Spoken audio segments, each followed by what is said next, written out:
అసెంబ్లీలో పాడేటప్పుడు నేను కూడా అసెంబ్లీలో ఉన్నాను అక్కడ. అప్పుడే పాడే ముందే 2 నిమిషాల ముందే వాళ్ళు ఎంఐఎం వాళ్ళు బయటికి వెళ్ళడం జరిగింది.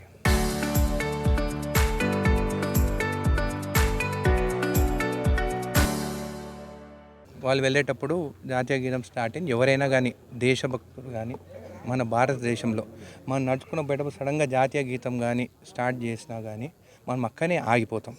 కానీ వాళ్ళు నడుచుకుంటూ బయటకు పోయినా నిజంగా నా టీవీలో చూసిన తర్వాత కూడా నాకు బాధగా అనిపించింది. కానీ ఇంకా బాధ ఏంటంటే సెంట్రల్లో ఉన్న గవర్నమెంట్ బీజేపీ గవర్నమెంట్ వాళ్ళు అంటున్నారు కానీ వాళ్ళు యాక్షన్ తీసుకోవాలంటే యాక్షన్ తీసుకోవచ్చు. ఎందుకు వాళ్ళపైన రేడ్లు చేస్తలేరు? వాళ్ళపైన ఈడీ రేడ్లు చేస్తారు. అంతా మోడీ చేతిలోనే ఉన్నాయి కదా. ఇష్టం పడరాని వాళ్ళంతా వాళ్ళే కదా చూసుకునేది. వాళ్ళు ఢిల్లీకి కాగానే వాళ్ళకి ఎక్కడెక్కడ కావాలనో వాళ్ళతోని నిలబెట్టుకొని బీజేపీ గెలుచుకునేదానికి ఎంఐఎంని వాడుకుంటారు. కాబట్టి వాళ్ళ గురించి అయితే అది చేసింది అయితే తప్పు. ఎవరైనా ఏమని అనుకోని నా మనసులో ఉన్న మాట నేను చెప్తున్నా. అదేవిధంగా పొద్దున్నే నేను కిస్టారం వెళ్ళాను.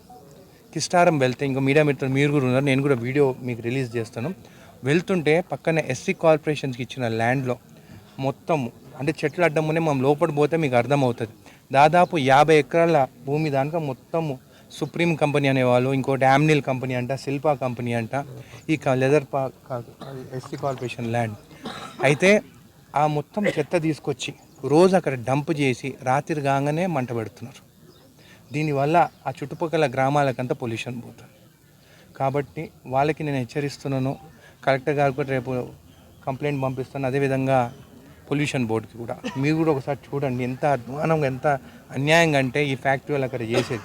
మీరు అడగొచ్చు లాస్ట్ టైం అరబిందో ఫ్యాక్టరీ కూడా మాట్లాడింది అని చెప్పేసి. మీరు పోయి చూడండి. అది చేసిన తర్వాత దాదాపు 16 కోట్ల రూపాయల దానిక శాంక్షన్ చేయడం జరిగింది. ముందు అక్కడ పార్క్ ఎస్సీజెడ్లో డ్రైన్స్ లేవు కాబట్టి నీళ్లు బయట వదులుతుండే. నేను ఆ రోజు మాట్లాడినందుకు 16 కోట్ల రూపాయల దానిక శాంక్షన్ అయ్యి టెండర్ అయిపోయి ఇప్పుడు అక్కడ మొత్తం డ్రైన్స్ కడుతున్నారు. అంటే నీళ్లు బయటికి పోకుండా బయటికి పోయే నీళ్లు కూడా బ్లాక్ చేస్తున్నారు.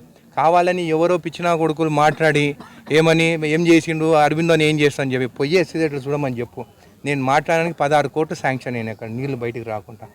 ఈ చెత్త కూడా నేను చూసినాను, ఈరోజు కూడా చెప్తున్నాను. 10 రోజుల టైం వాళ్ళకి ఫ్యాక్టరీ వాళ్ళకి అందరికి ఇస్తున్నాను. మీరు వేసిన చెత్త మీరు తీసుకుపోతారా? అసెంబ్లీ సెషన్ అయిపోయిన తర్వాత నేను అక్కడికి వచ్చి ట్రాక్టర్లలో ఆ చెత్త ఏ కంపెనీ నుంచి వచ్చిందో చెత్త నేను అక్కడ ఐడెంటిఫై చేసినాను. అది తీసుకొని మీ గేట్ల ముందే మీకు వేస్తాం. మీ గేట్ల ముందు వేసి మొత్తం రాష్ట్రానికి మొత్తం చూపిస్తాం మీరు ఎట్లా మొత్తం డంప్ చేస్తుండ్రో బయట అనేది. ఇది మంచిది కాదు.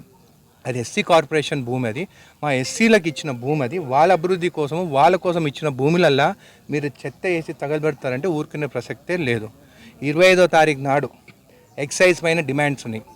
ఆ రోజు ఖచ్చితంగా ఇప్ప గురించి ఇప్ప సారా గురించి మాట్లాడబోతున్నా అని చెప్పి కూడా తెలియజేస్తున్నాను.